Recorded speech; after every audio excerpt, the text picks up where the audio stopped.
sonho que é chegar a 1 milhão de inscritos. Então bora pra mais um vídeo foda pra vocês. Meus queridos amigos, sabemos que criar um jogo do zero é praticamente impossível. Nós, seres humanos, precisamos de inspiração e muita criatividade para criar um game, e até mesmo um vídeo. Pessoal, fazer um roteiro não é moleza não. É comum você ver entrevistas dos criadores dizendo de onde eles tiraram tal ideia. E isso acontece em tudo, não só em games. Por exemplo, em Dragon Ball, a maioria dos personagens tem nomes de comidas, como a Pan, que significa pão, tem o Gohan, que significa refeição ou arroz em japonês. E a própria história de Dragon Ball tem algumas semelhanças de um livro chinês chamado Jornada ao Oeste. E o próprio Akira Toriyama já confirmou isso abertamente. Mas existem casos de jogos que os criadores não tiveram vergonha na cara descaradamente. Tanto que a pessoa nem consegue negar de ser uma cópia de tão igual que ficou o jogo. E galera, foi pensando nisso que hoje eu separei pra vocês a lista das 5 cópias ridículas dos games.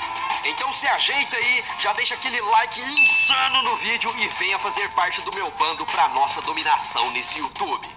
E galera, pensa em um jogo onde você tem que ir em um lugar muito distante, tem que pular em cima dos inimigos para matá-los, coletar moedas e quebrar blocos. O quê? Você imaginou nos famosos jogos do encanador bigodudo? Sinto muito em dizer, mas você está enganado. Eu estou falando do game The Great Giant Sister, que foi lançado em 1987 para o Commodore 64. E olhando para a capa do game, apesar de ser um pouco bizarra, você não consegue ter noção do que te espera. Mas quando o jogo começa, você já não sabe se está jogando um game que tinha uma mulher na capa ou o Super Mario Bros. Olhem, é muito igual. As cores do cenário, a forma que a fase é montada, os blocos. É um plágio muito fodido.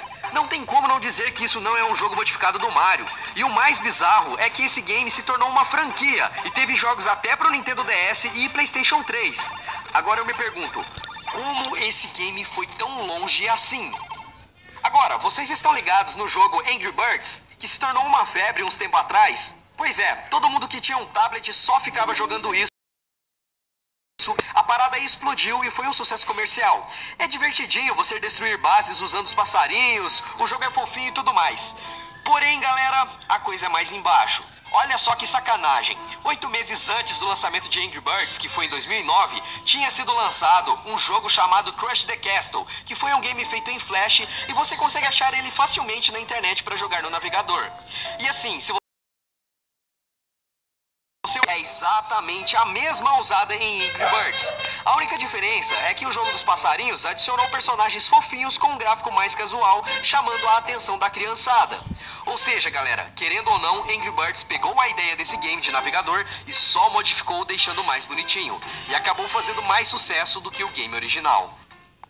Eu já disse aqui no canal diversas vezes que o Street Fighter 2 foi o principal responsável pela popularização dos jogos de luta para os consoles e arcades. Eu até fiz um vídeo contando a história dos games de luta, onde mostro de fato qual foi o primeiro jogo desse gênero e de quebra mostrei também alguns outros games que tentaram se aproveitar do sucesso do jogo da Capcom. E acabei deixando de lado um dos plágios mais polêmicos, que foi o game Fighter History, lançado para os arcades em 1993 e 1994 para o Super Nintendo. O jogo é tão idêntico a Street Fighter que a própria Capcom processou a Data East, que foi responsável pela criação do jogo. Porém, a Capcom perdeu o processo porque o juiz determinou que as semelhanças entre os games eram integrantes ao conceito dos jogos de luta como um todo. Mas galera, analisando friamente, é notável a semelhança entre os dois games. A apresentação dos personagens na tela de versus é idêntica. Alguns movimentos dos personagens também e até alguns ataques. Não tem como negar que a Data East copiou descaradamente Street Fighter. Galera, sabem aquele game Wolfenstein 3D, que foi um clássico game que ajudou a popularizar os jogos de tiro em primeira pessoa? Então, a empresa que fez este game ficou muito famosa também pela franquia Doom. Mas imagine um game no mesmo estilo de Wolfenstein 3D, com temática bíblica.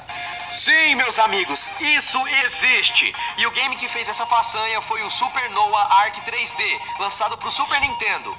E galera, o jogo foi inteiramente baseado no estilo de Wolfenstein, só que sem violência alguma e sem referências nazistas.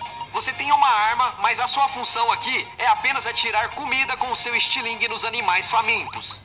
Acho que já deu pra perceber que o jogo se trata da história de Noé e sua arca. Bom, existem boatos de que a empresa responsável jogo pelo simples fato que a ID Software, que foi quem criou o Wolfenstein e Doom, ficou irritado com a Nintendo americana por causa da censura de seu game Wolfenstein 3D pro Super Nintendo. Aí a ID Software meio que deu o código-fonte como uma forma de vingança pra empresa fazer uma versão não oficial, só pra zoar com a Nintendo. Bizarro essa história, né? Então o jogo é uma grande inspiração, mas ao mesmo tempo uma cópia que virou motivo de chacota. Que coisa, hein? Por último, pessoal, temos um dos maiores plágios da história, e talvez muitos de vocês nem fazem ideia da existência desse game. Ele se chama Duludobistar e foi lançado pro PC. Porém, os caras simplesmente pegaram o Super Mario Galaxy do Nintendo Wii e colocaram um dinossauro azul no lugar. E mano, é a mesma coisa, sério, as animações, os planetas, a jogabilidade e os desafios são as mesmas coisas. Do Dino Piranha e uma versão feia pra desgraça daquele mago lá, o Camela. Olha pra